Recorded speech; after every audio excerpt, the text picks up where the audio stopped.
আরজিকর মামলায় এবার নজরে কলকাতা পুলিশের 4 আধিকারিকের ভূমিকা।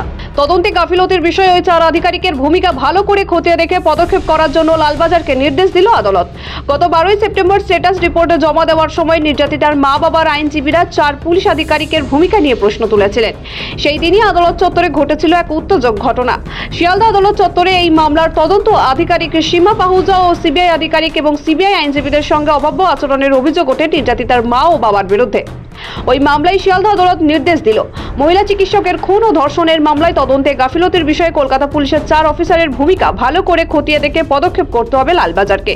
শিয়ালদার এসডিএম আদালতের নির্দেশ, কলকাতার পুলিশ কমিশনার যেন এই পুলিশ আধিকারিকের বিরুদ্ধে ওঠা অসঙ্গতি ও অসচ্চরণের অভিযোগ খতিয়ে দেখে ব্যবস্থা নেয়। একই সঙ্গে আদালত নির্দেশ দেয়, সিবিআই যেন গুরুত্ব দিয়ে আরজিকরের কর্মী ও চিকিৎসকদের ভূমিকা খতিয়ে দেখে।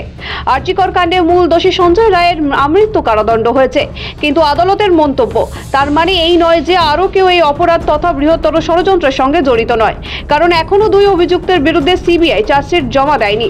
14 নভেম্বর এই মামলার বিস্তারিত তথ্য দিয়ে আরও একটি স্ট্যাটাস রিপোর্ট জমা দেওয়ার নির্দেশ দিয়েছে আদালত। ইতিমধ্যেই নিজের মেয়েকে ঠিক কোথায় ধর্ষণ করে খুন করা হয়েছিল তা জানতে ঘটনাস্থল বা ক্রাইম সিন দেখতে চেয়ে কলকাতা হাইকোর্টের দ্বারস্থ হয়েছেন আরজিকরের নির্যাতিতার বাবা মা। তবে কি কারণে ক্রাইম সিনে যেতে চাইছেন নির্যাতিতার পরিবার তা জানতে চেয়েছেন কলকাতা হাইকোর্টের বিচারপতি। এর আগে একই দাবিতে একবার কলকাতা হাইকোর্টে আবেদন জানিয়েছিলেন নির্যাতিতার বাবা মা, তবে সেখান থেকে তাদের শিয়ালদা আদালতে পাঠানো হয়েছিল, কিন্তু কোনো লাভ না হওয়ার আবার তারা কলকাতা হাইকোর্টের আবেদন জানিয়েছেন।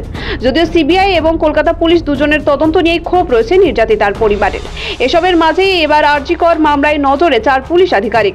লালবাজারকে ভূমিকা খতিয়ে দেখার নির্দেশ আদালতের। একই সঙ্গে আদালতের নির্দেশ, সিবিআই যেন গুরুত্ব দিয়ে আরজিকরের কর্মী ও চিকিৎসকদের ভূমিকা খতিয়ে দেখে।